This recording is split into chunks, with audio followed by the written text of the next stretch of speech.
को श्री राधे कृष्णा हरे हरे। आप सब कुशल मंगल से होंगे मित्रों, स्वस्थ होंगे, मस्त होंगे। हम भी स्वस्थ हैं, मस्त हैं मित्रों।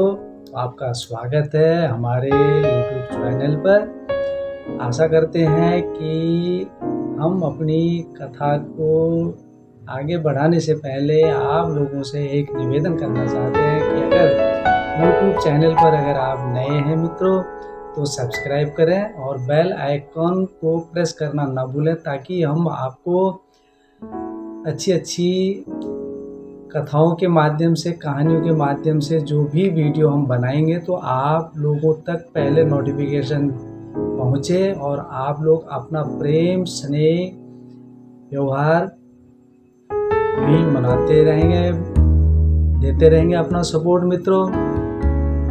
तो हम जो ये भगवान की लीलाओं के जो गायक जो हमारे देव ऋषि नारद जी हैं, जो तीनों लोकों में युग युगांत जो भ्रमण करते रहते हैं, तो उनके मुहार बिंदु से तो भगवान की लीलाओं का जो वो बखान करते हैं, तो अनेक कथाएं हैं। तो जो है हमारे जो ऋषि मुनि थे, तपस्वी, जो महात्मा लोग, जो संत लोग, उनकी वाणियाँ, जो गुरुजन थे, तो उनको ये ग्रंथों के माध्यम से, पुस्तकों के माध्यम से जो है उन्होंने अपने सनातन संस्कृति को जो है आगे का जो उन्होंने मार्ग, जो धर्म का मार्ग अपने तपोबल से, ज्ञान से जो है जन जन तक पहुंचाने का काम प्राचीन कालों से जो करते आए हैं, वर्तमान में भी कर रहे हैं, तो जो है और आगे को भी करते रहेंगे। तो मित्रों, तो आज हम आपको जो है साधकों को उद्बोधन, तो यानी कि जो अगर आपको जो है वीडियो कथा अगर अच्छी लगे तो मित्रों आपसे उम्मीद करते हैं कि आप जो है अपने कमेंट बॉक्स में सुझाव देंगे। कहीं पर त्रुटि हो उसके लिए दिल से क्षमा प्रार्थी है मित्रों। तो कथा को जो है शुरू करने से पहले हम आप लोगों से जो है आसल कुशल जो है दो चार बातें हो जाती हैं, तो वो ऊपर वाले की कृपा सब पर बनी रहे। घर प्रदेश में सभी के ऊपर, हर जीव, हर प्राणी में जो है वही प्रभु का निवास है। तो आप आशा करते हैं कि आगे को जो है हम आपको जो है जो भी ये कथा सुनाएंगे आपको ज़रूर पसंद आएगी और आप शेयर भी करेंगे। विश्वास हम बलमदायक हो मित्रों। तो आगे को भी हम अच्छी अच्छी कथाएं, अच्छी अच्छी कहानियाँ जो है इन ग्रंथों के माध्यम से, पुस्तकों के माध्यम से हम आपके बीच में बने रहेंगे। आप अपना प्रेम स्नेह यूँ ही बनाए रखें मित्रों। तो आगे को बढ़ते हैं कथा की तरफ को। तो कथा शुरू करते हैं। तो मित्रों, साधकों को उद्बोधन कर रहे हैं ब्रह्मलीन श्रद्धेय स्वामी श्री शरणानंद जी महाराज के मुहार बिंदु से, गुरुवाणी से जो है प्रीति स्वरूप साधन निष्ठ, वो कहते हैं प्रीति स्वरूप साधना निष्ठ हमें देखना चाहिए कि हमारा संबंध हमारी ओर से किसके साथ है। तो कहते हैं, गुरुजन कहते हैं मित्रों कि जो है हमारा जो है ना संबंध जो है हमारा, वो किसकी ओर है या किसके साथ है। हमारा परमात्मा के साथ है या जगत के साथ है या अच्छाई के साथ है या बुराई के साथ है, और हमको क्या पसंद आता है। और अगर हमको परमात्मा का संबंध अच्छा लगता है तो संसार का संबंध अपने आप ही छूट जाएगा। वो कहते हैं कि अगर प्राणी का अगर परमात्मा से अगर संबंध जब जुड़ा हुआ लगता है, जब उसको अच्छा लगता है ना मित्रों, तो उसको संसार की जो संबंध, जो मोह माया जो होते हैं ना, वो अपने आप ही टूट जाते हैं। और अगर हम जब संसार का संबंध हमने अगर तोड़ दिए है ना, तो परमात्मा से हमारे संबंध अपने आप ही जुड़ जाते हैं। और उनसे अपने आप ही हो जाते हैं संबंध। तो आपके और परमात्मा के बीच तो संसार पर्दा नहीं है, लेकिन उससे संबंध पर्दा है। तो कहते हैं कि संसार जो है पर्दा नहीं है, तो उससे संबंध जो करते हैं ना हम, तो वही पर्दा है। तो मांग 3 प्रकार से हो सकती है मित्रों। कामना से हो सकती है, लालसा को लेकर के भी हो सकती है, और जिज्ञासा को लेकर भी हो सकते हैं। 3 ही प्रकार की जो है मांगें होती हैं। अच्छा, भोग की कामना, सत्य की जिज्ञासा और ब्रह्मा की लालसा। जिज्ञासा कहते हैं जानने की इच्छा। अगर हमें किसी जानना है, जैसे हम ये धार्मिक पुस्तक पढ़ते हैं, उसको याद करते हैं और फिर उसको जो है हम आगे को जो है कहते हैं। जैसे ही हम स्कूल जाते हैं, बच्चे स्कूल जाते हैं, वहाँ गुरुजन जो है पढ़ लिख करके डिग्रियाँ ले करके जो है उनको परमिशन मिली रहती है, उनकी उपाधि मिली हुई होती है कि ताकि तुम अपने शिष्यों को, अपने छात्रों को जो है आगे को जो है ज्ञान दो। और उस छात्रों के अंदर जो होनी, सीखने वाले के अंदर होनी चाहिए जिज्ञासा। और जिसके अंदर जिज्ञासा होती है तो वह उस चीज़ को जो है सीखने की, पाने की जो है लालसा वह रखता है। तो अच्छा, और जानने की इच्छा और कामना कहते हैं उसको, जो है जिज्ञासा को कहते हैं कि जानना, और उसकी इच्छा और उसकी कामना को कहते हैं जिज्ञासा। और भोग की इच्छा तो वो यह भोग की कामना, सत्य की जिज्ञासा और परमात्मा की लालसा, ये तीनों लक्षण जिसमें रहते हैं उसे मैं शब्द कहते हैं। मतलब मैं ये कर दिया, मैंने वो कर दिया, मैं वहाँ जा रहा हूँ, मैंने ये कर, हर जगह में वो मैं करता रहता है। तो इन तीनों में जो कामना है वो तो भूल से उत्पन्न होती है। जो कामना जो जागृत होती है वो भूल से जागृत होती है, और जिज्ञासा है, वो लालसा जो है वह स्वभाव से होती है, जो भूल से उत्पन्न होती है। तो मित्रों, उसकी निवृत्ति हो जाती है एवं लालसा की प्राप्ति हो जाती है। इसलिए कामना की निवृत्ति, जिज्ञासा की पूर्ति और परमात्मा की प्राप्ति मनुष्य को हो सकती है। तो प्रेम करने का कोई तरीका नहीं है, पर प्रेम करना सबको आता है।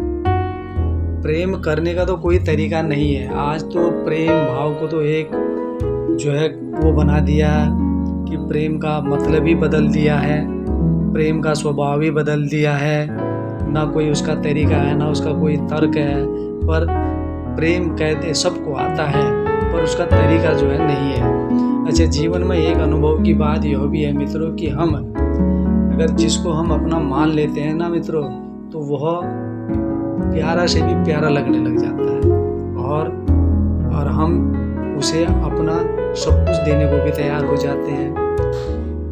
और परमात्मा अपना है, उसे अपना बना ले। जो परमात्मा जन्म जन्मांतरों, युग युगांतरों, जिसने हमें, जो हम अंश हैं परमात्मा के, तो वह तो युग युगांतर जो है निभाता है हमको। तो हम उससे तो प्रेम कर नहीं रहे हैं। जब हमको दुख पीड़ा होती है तब हम कहते हैं हे भगवान, हे भगवान, हे भगवान ही कहते हैं। थोड़ा अगर सुख आ गया तो जो है हम भूलने लग जाते हैं, याद वो दुख में ही याद आते हैं, बस करते हैं, बस हो गया। तो अगर हम परमात्मा को अगर उसे अपना बना लें तो वो तो इतना प्यारा लगने लग जाएगा कि मित्रों पूछो मत। तो यही जो है, जो तपस्वी होते हैं, जो ऋषि मुनि होते हैं, जो महाज्ञानी होते हैं, वो यही ज्ञान देते हैं। तो जो है कि इस ज्ञान के जो है ज्ञान रूपी सागर में जो है गोते लगाने चाहिए मित्रों। जब परमात्मा प्यारा लगने लगता है ना मित्रों, तो उस पर तो सर्वस्व अर्पण कर देते हैं। भगवान अगर प्यारा लगने लग जाता है, भगवान, तो उस प्राणी पर जो है वो अपना सर्वस्व को जो है अर्पण कर देते हैं। उस भक्त पर, उस साधक पर, उस ईश्वर को हम अपना दिल दे बैठे हैं, तो फिर हमारे पास अपना रह क्या जाएगा मित्रों। अगर हम प्रभु को अगर हम अपना दिल अपने को समर्पित कर लें तो हमारे पास तो कुछ भी नहीं बचेगा। मनुष्य के पास जब उसका दिल ना रहे तो वो तो भक्त हो जाएगा, मुक्त हो जाएगा, शांति पा जाएगा। तो क्योंकि हमने तो अपने को ही समर्पण कर दिया ना। जब प्राणी जब अपने को परमात्मा में समर्पण कर देता है तो प्रभु उसकी अला बलाएं सब जो है हर लेते हैं, उसको मुक्ति धाम प्राप्त करवा देते हैं, मोक्ष प्राप्त करवा देते हैं, अपने चरणों में स्थान दे देते हैं। मित्रों, आप सुनना और सीखना बंद करें। वो कहते हैं आप मतलब सुनना और सीखना बंद करें और जानना और मानना प्रारंभ करें। कहते हैं सुनना भी बंद करें, सीखना भी बंद कर दें, और लेकिन जानना और मानना प्रारंभ करें तो प्राणी तो काम बन जाएगा। जानने के लिए स्थान पर कहते हैं ना कि मेरा कुछ नहीं है, क्यों स्थान पर मेरा तो कुछ भी नहीं है और उसके सिवाय और कुछ नहीं जानना।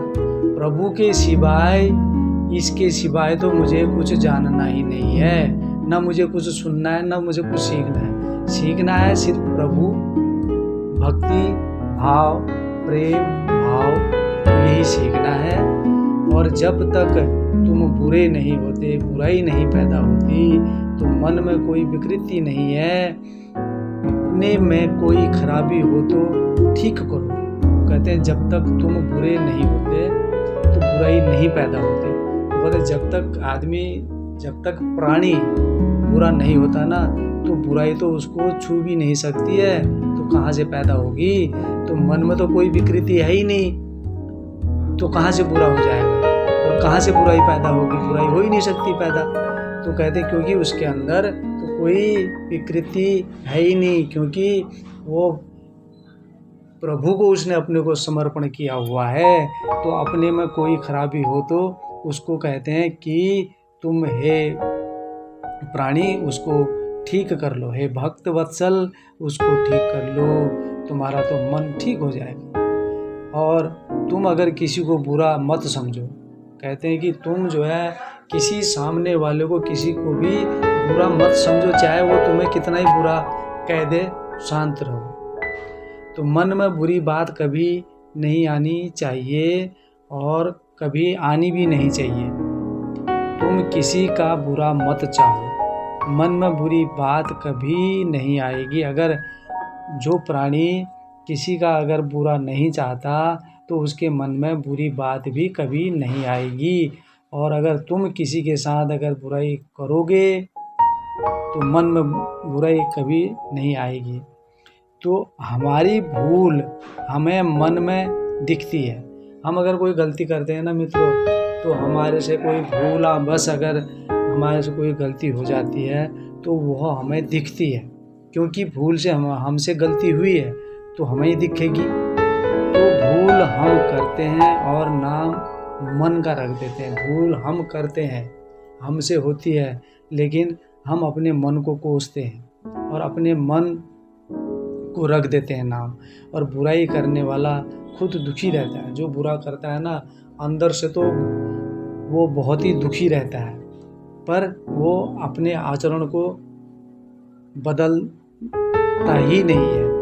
तो अपने को बुरा मानोगे तो बुरा ही करोगे। अगर आदमी कहता है कि नहीं मैं तो बुरा ही हूँ, तो वो जो है पर उसी राह पर चलता रहता है।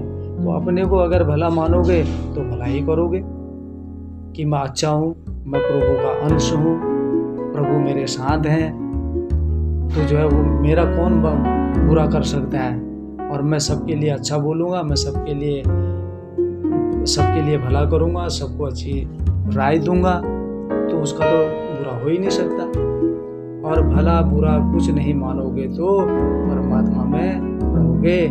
ना किसी का भला कर रहे हो, ना किसी का बुरा कर रहे हो, आप तो प्रभु में लीन हो।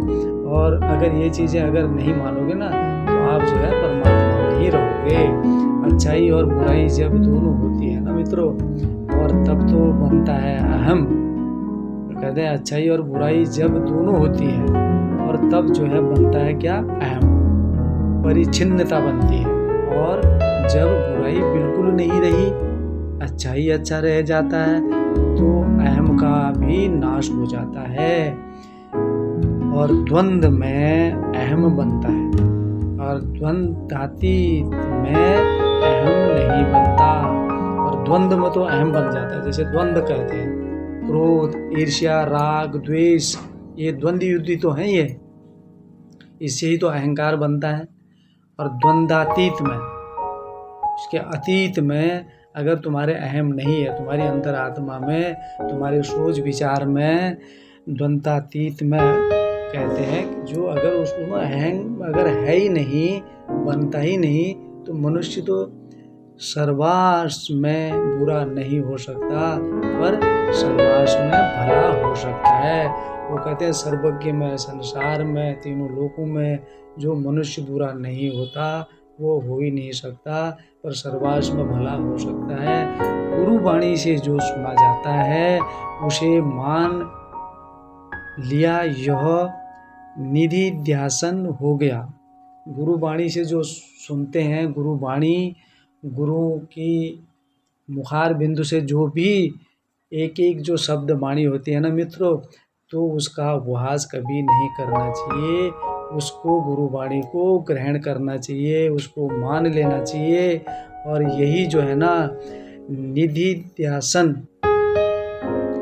और जिसके करने की सामर्थ्य प्राप्त हो, तो जिसमें किसी का अहित न हो, कहते हैं जिसके करने की सामर्थ्य प्राप्त हो। आप किसी का भला करते हो, अच्छा सोचते हो, अच्छा बोलते हो, तो अच्छी राह दिखाते हो, धर्म की बातें करते हो, अच्छी बातें करते हो, तो जिसके अंदर करने की सामर्थ्यता होती है, तो जिसमें किसी का अहित ना होता हो, और जिसके बिना करे रह न सकते हो, और जिसका संबंध वर्तमान हो, ऐसा काम ही जरूरी काम होता है। ओम आनंद। तो कहते हैं कि मित्रों, जिसके बिना करे रह नहीं सकता आदमी, हर प्राणी, तो दूसरों की सेवा भाव जो है, मनन करना, हर चीज़ को, गुरु की वाणियों को चिंतन करना, कथाएं सुनना, पूजा पाठ, प्रवचनों में जाना, सत्संगों में जाना, संतों की शरण लेना, तो संतों की वाणी सुनना, और कथाओं के माध्यम से, पाठों के माध्यम से, तो जो है जो गुरु का सम्मान, माता पिता का सम्मान, देवताओं का सम्मान करेगा, तो वह परम धाम की प्राप्ति होती है उसको। और कर्तव्यों का जो पालन करता हो और कर्तव्यों से जो मुख ना मोड़ता हो, वो प्राणी युग युगांतर वो प्रभु की शरण में जो है अपने को पाता है। तो ऐसा ही काम जो है करना चाहिए, और जरूरी काम ही यही होता है, जीवन का उद्देश्य ही यही होता है कि ये जो ब्रह्मलीन तपस्वी होते हैं और जो शरणागत होते हैं, जो ऋषि मुनि, जो जितने भी आज तक जो है साधक हैं, वो जो है ये वाणी से हम जो है आज की कथा जो है, हम ये जो हम आपको सुना रहे थे, साधकों को उद्बोधन, जो ब्रह्मलीन गुरु जी की जो है मुखारबिंद से जो है, उनके तो वो ज्ञान से जो हमने ये कथा आपको सुनाई मित्रों, तो इसको हम समापन करते हुए आगे को जो है मित्रों और भी अच्छी अच्छी ऐसी कथाएं लेकर के हम आएंगे। तो आगे को हमारा सुगम साधन, जो ये कथा लंबी है, इसके हो सकते हैं कि हम जो है 2-3 पार्टों में भी आपको सुनाएं, क्योंकि वीडियो डाउनलोड होने में जो है बहुत टाइम लगाती है, तो एडिटिंग करना, फिर उसको जो है बनाने में बहुत टाइम लगता है, इसलिए हम छोटे छोटे पार्टों में भी आपको जो है कथा सुनाने का प्रयास करेंगे। तो मित्रों, आज हम अपनी इस कथा का यहीं पर समापन करते हैं। आशा करते हैं कि आप सब स्वस्थ रहें, मस्त रहें, प्रभु की कृपा बनी रहे। अगली वीडियो में फिर मिलते हैं। श्री राधे कृष्णा, हरे हरे।